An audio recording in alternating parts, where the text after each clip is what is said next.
Hello, welcome to Whoa, cut. Game on! Game on! Game on! Coming up this week.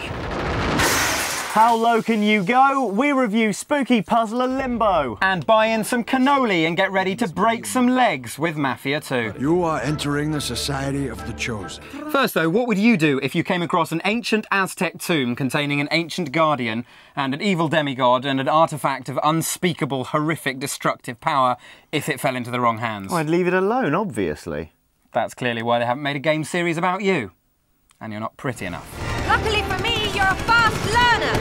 Lara Croft and the Guardian of Light may sound like an ad for an energy company trying to be down with the kids. It's actually the latest game from Square Enix to feature everyone's favourite archaeologist. Oh yeah, when's that hitting shelves then? Well, it's not hitting shelves, it's a download-only thing. It's a... Whoa, where are you going? Where are you off? Download only, don't care. Prejudiced? Well, I mean, you can stay and talk about Lara Croft and the Dawn of Light. Guardian of Light. Yeah, whatever. I'm off down the calf. Really? It's actually quite good. I mean, if you just hear me out, no? Give me the plot. If it sucks, I'm off. Deal.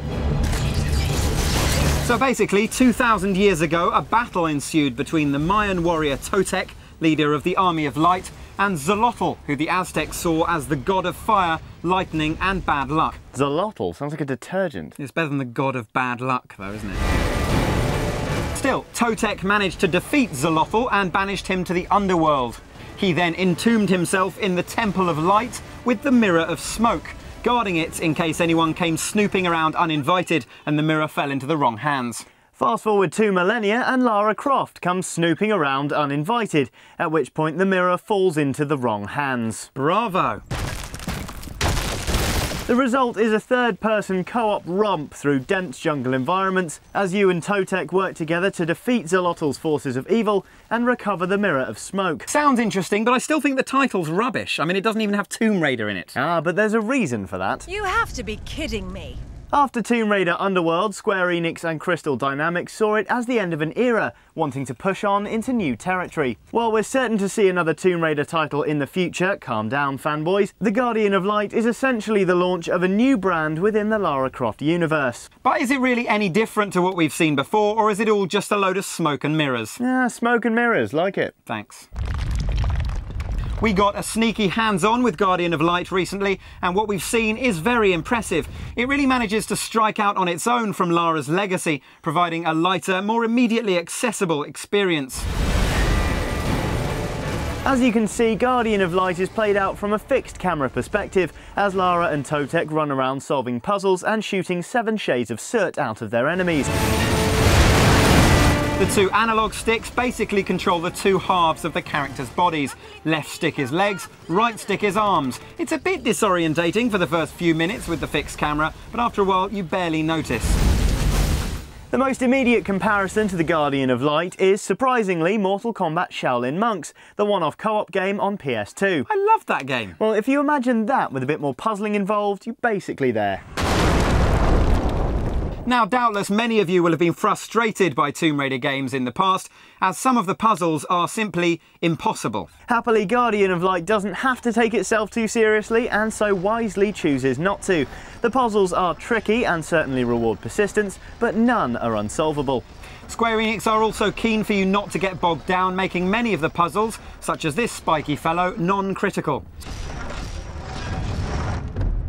So, while you'll certainly benefit from putting in the time to solve a section, you're still able to skip some of them entirely.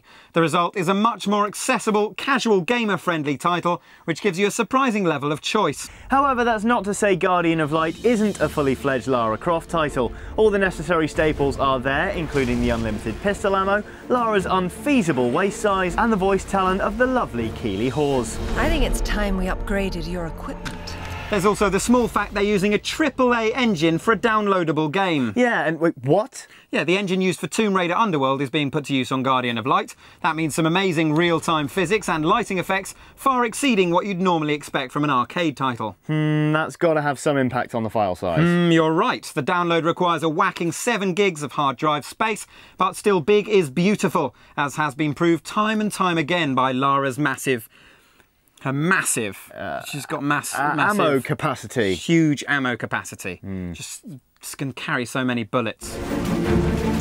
Lara Croft and the Guardian of Light is available as part of Xbox's Summer of Arcade from August the 18th, when you can blast away with the busty bell as much as you like. Next up, it's time to go into Limbo. Johnny, I swear to God, if you start leaning back and walking forward, I will kill you. That's a terrible joke. We're better than that. I guess you could say the humour bar would be set a bit low for us. That is, I mean, you debased us again. Well done. Well done. Now, we'll start by saying Limbo is an incredibly difficult game to review because we don't want to spoil a single second of it. It's littered with quirky puzzles and platforming sections from start to finish, and to reveal the solutions to any of them would simply be unfair. You play as a boy who wakes up in a dark, eerie wood. You don't know why you're there, what you're after, or where you're going. That's the worst plot I've ever heard. No, it's not. Yes, it is. Technically, it's not even a plot, so it can't be the worst plot you've ever heard. That's a good point, actually. Doesn't count. Carry on. As you journey on, you encounter a series of puzzles. These increase in obscurity and complexity, at times making you second-guess yourself as to the solution, as you think that can't possibly be the way through. Trippy as it is though, Limbo is honestly one of the most perfectly paced puzzlers we've ever played. The various set pieces are tricky enough to make you think, but never keep you at arm's length long enough to frustrate.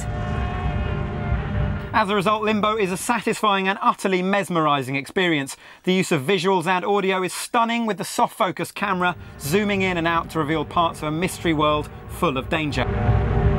If we had to name one downside, it would be that Limbo is definitely on the short side, but ultimately it's still worth it. We'd much rather play a short, inspired game than a lengthy one with some obvious bits of filler.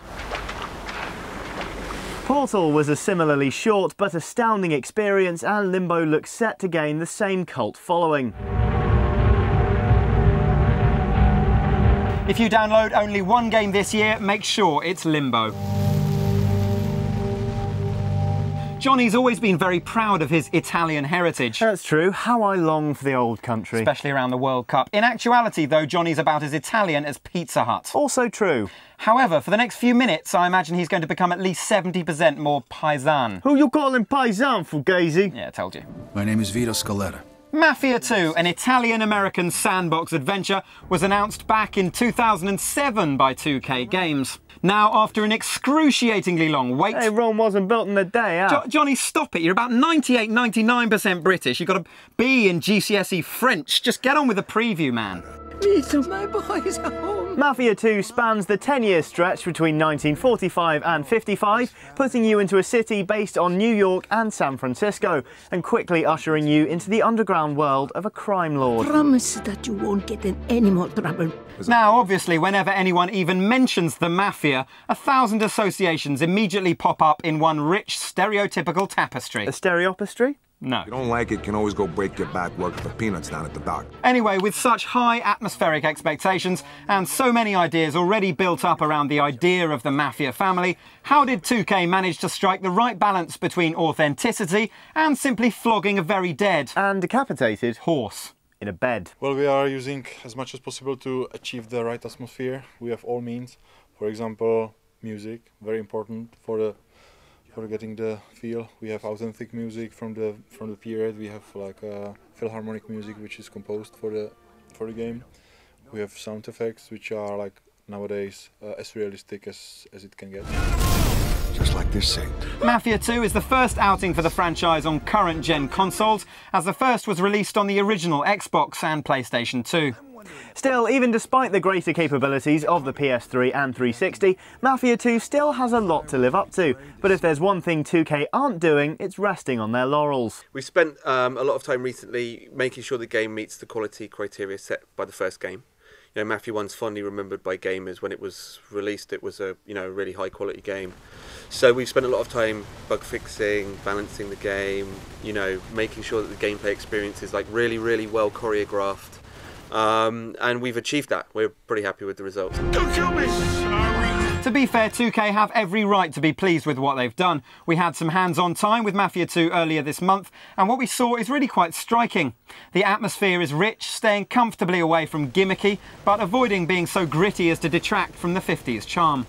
The city's scale is impressive, while not mind-blowing, but is detailed enough to stand up to close scrutiny should you stop to smell the roses. Or the salami. That's racist, I'm 10% offended. 3%. if that. Hey, come on in, let's talk. Of course, Mafia life has precious little to do with admiring architecture or taking time out to appreciate the local brickwork. True to form, the game blends tight driving sequences, a well-built hand-to-hand combat system, and of course, enough authentic weaponry to take out entire rival families. All in all then, we've been waiting a while for Mafia 2, but it looks like it'll be more than worth the wait. The game is out on the 27th of August, but you can download the demo from the 10th. Capiche? Really? Again? That's it from us for this week. We're off to break into a few tombs and nick any mirrors they've got lying about. Well, obviously, what else? More gaming Guardians next week.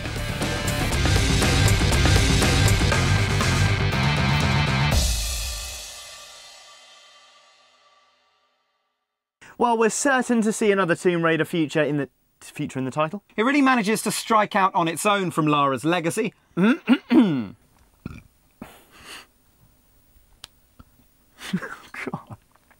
You play as a boy who wakes up in a dark, eerie wood. You don't know why you're there, what you're after, or where you're going. That's the worst plot I've ever heard. No, it's not. Yes, it is. Portal was a similarly short but astounding experience. Brilliant. Was astounding. Portal was a similarly short but astounding experience, and Limbo what is going on? Portal was a similarly short but astounding experience, and Limbo looks set to gain the same cult following. Fault following. Oh my god. If you only download one game this year, make sure it's Limbo. That sounded like voiceover man. If you download only one game this year, make sure it's Limbo. Make sure it's Limbo. If you download only one game this year, I don't know what's happening. Now, Johnny's always been very proud of his Italian heritage. Now, after an excruciatingly long wait... Wrong was it? Sorry. It's quite funny, though. Now, obviously, whenever anyone mentions the Mafia, 1,000 associations immediately pop up in one rich, stereotypical tapestry. Tapestry. Now, whenever anybody even mentions the Mafia, 1,000 associations immediately pop up in one rich, stereotypical tapestry. A stereotypistry? One rich, stereotypical tapestry. A stereotypistry? No. In one rich, stereotypical tapestry. Sorry. Tapestry? Rich, stereotypical tapestry. A stereopistry? No. That'll do. Yeah. That'll do. The game's out on the 27th of August, but you can download the demo from the 10th. Capiche? Really? I warned you. That will be next time. There's going to be trouble. I don't know what I'm saying.